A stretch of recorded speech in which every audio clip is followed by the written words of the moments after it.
Bonjour à tous, ici Gulp. Aujourd'hui on parle de secrets, de défis, de la revanche de la fiancée et de Schackelstein.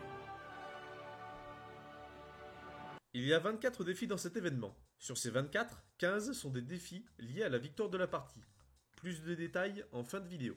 Il est bon de rappeler que les 9 défis que je vais vous présenter sont tous faisables en mode histoire, difficile, expert et légendaire. Les défis des bâtons dans les roues et conseils de la fiancée se feront au fur et à mesure que vous fassiez des parties. Nul besoin de rentrer dans le détail, il vous suffit de faire des assists ou tuer les cibles.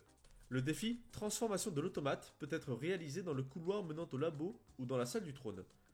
Ce défi n'est pas difficile à réaliser dans le couloir étant donné que le bastion est seul, cependant, le mode tourelle fait de très bons dégâts. Je vous conseille de laisser passer la première transformation, baisser les PV du sentinelle au maximum, puis le tuer quand il revient en mode tourelle. Vous pouvez vous servir du balcon situé à la droite du couloir pour temporiser le bastion.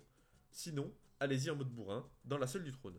Avec de la chance et avec un peu de skill, ça passe. Le défi pas de feu aux poudres nécessite une très bonne sojourne. En effet, à chaque reset d'apparition de la fiancée, elle tentera d'activer des interrupteurs.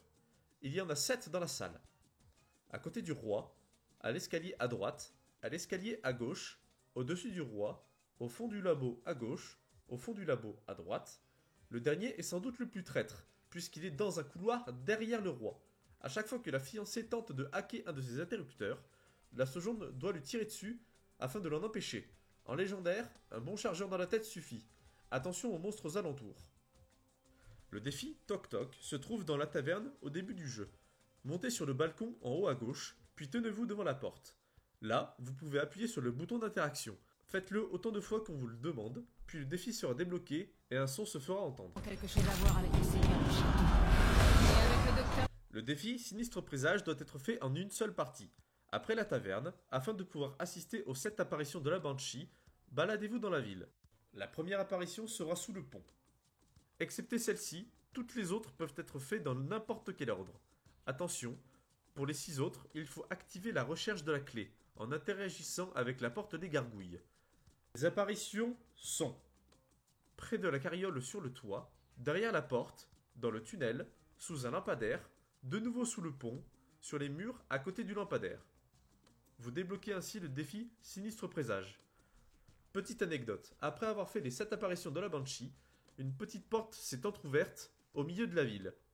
Vous pouvez appuyer sur le bouton d'interaction. Je vous laisse découvrir ce qu'il se passe par la suite.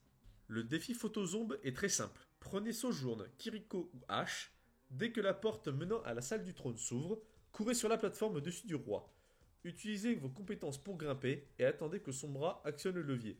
Simple, facile, efficace. Le défi Brouet de sorcière se situe devant le château. Après avoir tué la gargouille et l'invocatrice, une porte s'est entrouverte. Accroupissez-vous puis rentrez. Vous obtenez le défi. Le défi Lanterne allumée est juste après l'invocatrice et sa gargouille. Passez l'apparition du Sigma, vous trouvez une petite lanterne bleue. Si vous avez de la chance, vous n'aurez pas le fantôme aux fesses. Dans ce cas, accroupissez-vous 6 secondes devant la lanterne, le défi sera automatiquement acquis. Il faut impérativement que le fantôme traque un de vos compagnons, sinon ce n'est pas possible. Pour toutes les missions de Schackelstein, que ce soit la vengeance sans fin, les missions défis ou la mission en légendaire, j'ai LA composition pour triompher de toutes ces missions. Prenez Cassidy, Baptiste, Zenyatta et surtout Torbjorn. Ces 4 personnages sont capables de rouler sur Schackelstein et ses alliés. La tourelle de Torbjorn s'imposant comme un 5e joueur à l'aim parfaite, sa lave pour protéger les entrées et la porte du château, et sa survivabilité via sa surchauffe font de Torbjorn l'anti-mob du jeu. Quant à Cassidy, il devient le chasseur de boss. Grâce à son ultime, couplé à celui de Baptiste et la discorde de Zenyatta, il peut one-shot n'importe quel boss. Grâce à cette compo, vous pouvez effectuer n'importe quelle mission et au fait très facilement. Voilà, merci de m'avoir écouté et moi je vous dis à la prochaine.